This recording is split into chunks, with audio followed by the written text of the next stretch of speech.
it all happened before. A father, a mother, a daughter, a son. The threads of their lives are all raveling undone. Something is needed to twist them as tight as a string you might use when you're flying a kite. Chim chimney, chim chim, chiree chim charoo.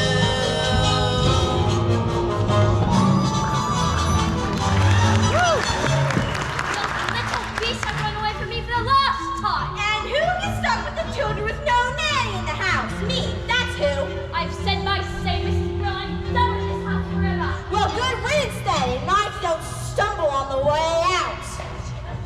Where is she going? What on earth am I going to say to Mr. Banks? Oh, what is all this commotion? Precision and order, that's all that I ask. The running of a household, a straightforward task. The children, the servants, are all your domain, whilst I remain the sovereign of Cherry Tree Lane. Count! Winifred, you've engaged 6 nannies in the last 4 months, and they've all been unqualified disasters. A nanny should govern, a nanny should rule. A nanny is a paragon who suffers no fool. A nanny's a stalwart our children would gain by having such a nanny in Cherry Tree Lane. Briefcase? Umbrella? If only we could find someone like your old nanny. Few women alive could manage Miss Andrews' standards of efficiency. Besides, we can never afford someone of her caliber. Now, place an advertisement at the Times stating that Jane and Michael Banks require the best possible nanny at the lowest possible wages. Father, we've written our own advertisement. What on earth? Please, George, I think we should hear it. If you want this choice position, have a cherry disposition, rosy cheeks, no warts. That's the part I put in. Play games, all sorts. You must be kind, you must be witty, very sweet and fairly pretty. Full of all the ridiculous. George, please. Take us on outings, give us treats. Sing songs, bring sweets. We won't hide your spectacles so you can't see. Put toads in your bed or pepper in your tea. Hurry, Nanny, many thanks, sincerely, Jane And Michael. Banks.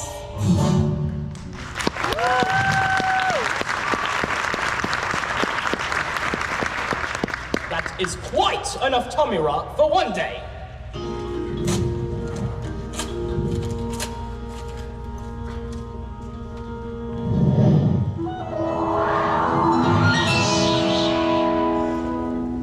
Now will you please go to the nursery and let me get to work? They were only trying to help. It won't help anyone to make me late. Precision and order, that's all that I ask. The running of a household, a straightforward task. The children, the servants, are all your domain. Must I remain the sovereign? You mean the sovereign of Cherry Tree Lane.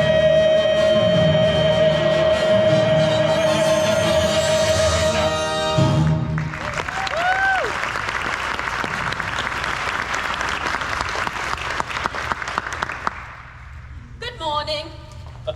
Yes? I've come in answer to the advertisement. What advertisement? We didn't place any advertisement. Now, let me see. Play games, all sorts, which I most certainly can. Take us on outings, give us treats. Michael, look at our advertisement. Rosy cheeks and fairly pretty. There's no objection on that score, I hope. No, certainly not. I'm glad to hear it.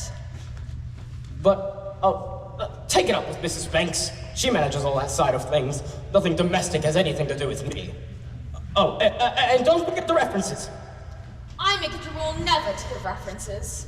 Oh, I see. I'll see the children now, thank you. Oh, of course, you'll find the very nice children. Now, this is... Mary Poppins, Jane, don't stand. Close your mouth, Michael. You're not a codfish. Best foot forward, spit spot. Mrs. Brill, we have a new nanny. She passed her into me then. Or I did.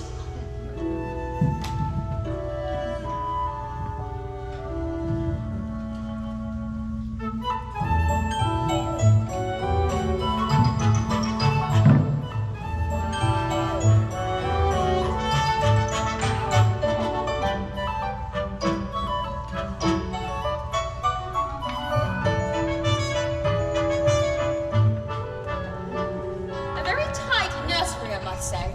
Tidier than I was expecting. Who's responsible for that? Mrs. Brill. I like to keep things neat. Do you indeed? Well, I look forward to making use of that. If there's one thing I appreciate, it's a child who's what I can depend on.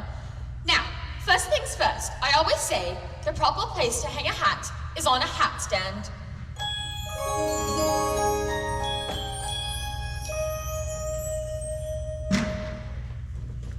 There's nothing in it. We'd better keep an eye on this one. She's tricky. Mary Poppins, how do you know what we wanted in a nanny when we made our list? Your list. I am not an item in the weekly shop, thank you very much.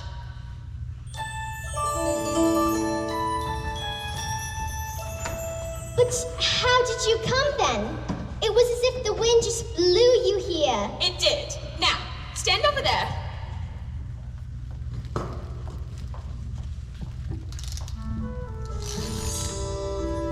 Just as I thought, a noisy, mischievous, troublesome little boy. You're making that up.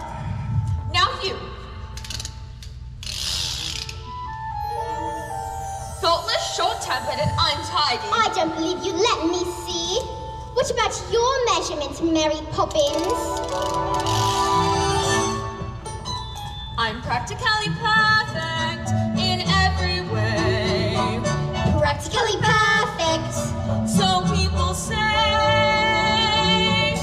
Each virtue virtually knows no bounds.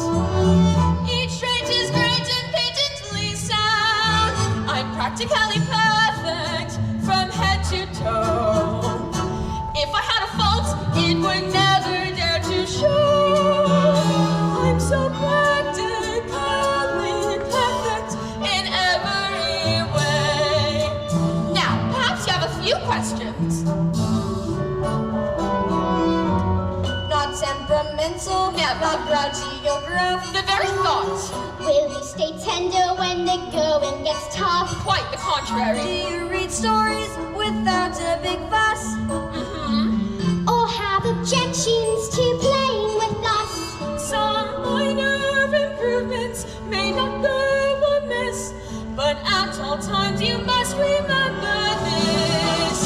I like games, but I choose them. That's not fair! I didn't say I was fair, I said I was practically perfect, and here's my aim.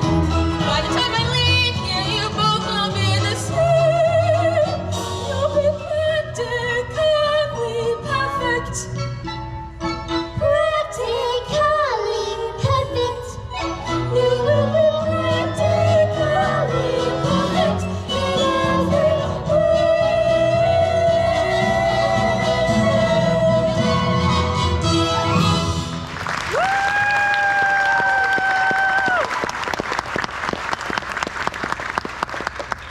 Come along, children. Best foot forward. Spit spot.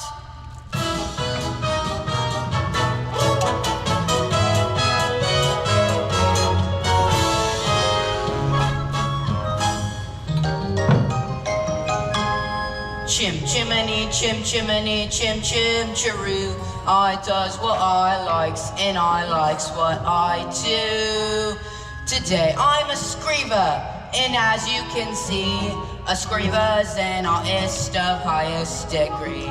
And it's all me own work from me own memory. Stay right where you are. I'd know that silhouette anywhere. Mary Poppins. It's nice to see you, Bert. Well, I must say, you do look swell. He can't know you. You've only just arrived. I wasn't born 1 minute before I walked into your house, Michael Banks. Have you met these two, Bert? I've seen him running about chasing a kite. It isn't a real kite. So, what are you up to? Mary Poppins says it's a game. It's called a walk in the park. Some game. I'd rather eat spinach. Come along, Bert. You can't come with us. You're too dirty. And we don't want to go to Stinky Park anyway. Oh, yes, you do, because when you walk with Mary Poppins, you go to places you've never dreamed of. All that it takes is a spark, and something as plain as a park becomes a wonderland.